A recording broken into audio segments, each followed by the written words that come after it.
Aujourd'hui, on va voir les principaux types de ciments qui sont classés en fonction de leur composition et de leurs propriétés. On a la norme NFP 15301 sous le nom l'ion hydraulique, ciment courant, composition, spécification et critères de conformité. C'est une norme française qui définit les caractéristiques des ciments courants. Elle a été publiée en 1994 et selon cette norme, on a 5 familles de ciments. D'abord, on a le CEM1, le ciment Portland. C'est un ciment très utilisé. Il est fabriqué à partir de clinker Portland et de calcaire. Ce ciment contient au minimum 95% de clinker et au maximum 5% de constituants secondaires. Le ciment Portland est utilisé pour une grande variété d'applications car il a un niveau de résistance élevé, adapté au béton armé ou précontraint, mais à éviter pour les ouvrages massifs. Et pour rappeler, le clinker Portland K est obtenu par calcination d'un mélange précis de matières premières, calcaire, marne, argile, à une température d'environ 1450 Celsius.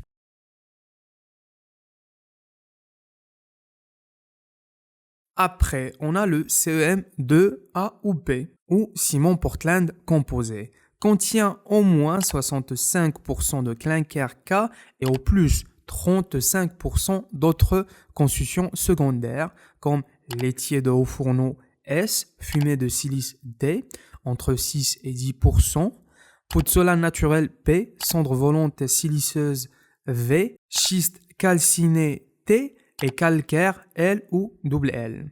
Les CEM2 sont adaptés pour le béton armé en général, coulé sur place ou préfabriqué, ainsi que pour des travaux massifs exigeant une élévation de température modérée, ou encore pour des travaux exigeant des résistances initiales élevées, classe R.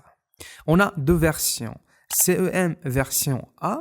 Les ciments CEM version A sont composés de 80 à 94% de clinker, à l'exception du ciment Portland à la fumée de silice, CEM2AT. On trouve ça dans la norme NFEN 197.1 qui en contient entre 80 et 84%. La quasi-totalité des CEM2A sont composés de 6 à 20% d'autres constituants, mais seul le CEM2AT en compte 6 à 10%. Pour la version B, les ciments CEM2P sont composés de 65 à 79% de clinker. Il contient entre 21 et 35% d'autres constituants. Alors, le ciment CEM2, c'est un ciment très répandu, très utilisé dans la construction, utilisé dans les travaux d'usage courant, travaux de toute nature en béton armé. C'est un ciment très maniable, adapté pour les travaux massifs, mais à éviter lorsque l'on veut un résultat esthétique.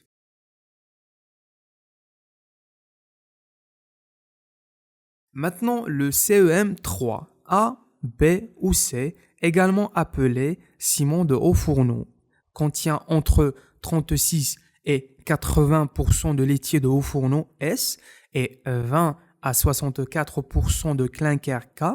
Le ciment 3C contient au moins 81% de laitier de haut fourneau S et 5 à 19% de clinker K. On a trois versions de ciment CEM3. Version A contient entre 35 à 64% de clinker et au minimum 36% de laitier. Le ciment B contient entre 20 et 34% de clinker et au minimum 60% de laitier.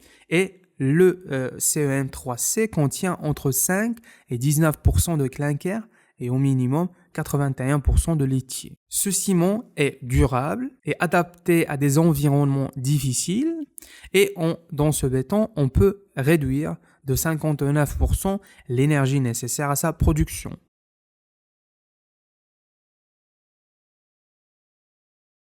Après, on a le CEM 4A ou B.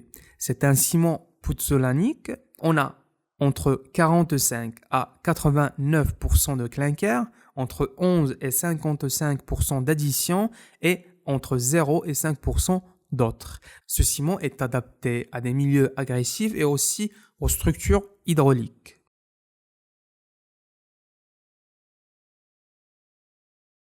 Le CEM 5A ou B, appelé aussi ciment pouzzolanique ou laitier, contient de 20 à 64% de clinker, K, de 18 à 49% de laitier de haut fourneau, S, et de 18 à 49% de cendres volantes siliceuses, V. On a deux versions dans ce ciment. Version A composée entre 40 à 64% de clinker, 18 à 30% de laitier et 16 à 30% de cendres volantes siliceuses et ou de pouzzolane. La version B est composée de 20 à 38% de clinker, 31 à 50% de laitier et 31 à 50% de cendres volantes siliceuses et ou de pouzzolane.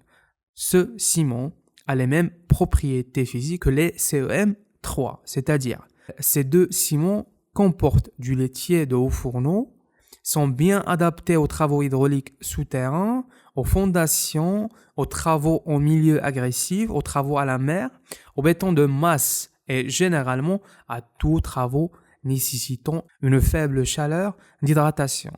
Leur utilisation permet de réduire aussi les émissions de CO2 grâce à la substitution du clinker par d'autres constituants.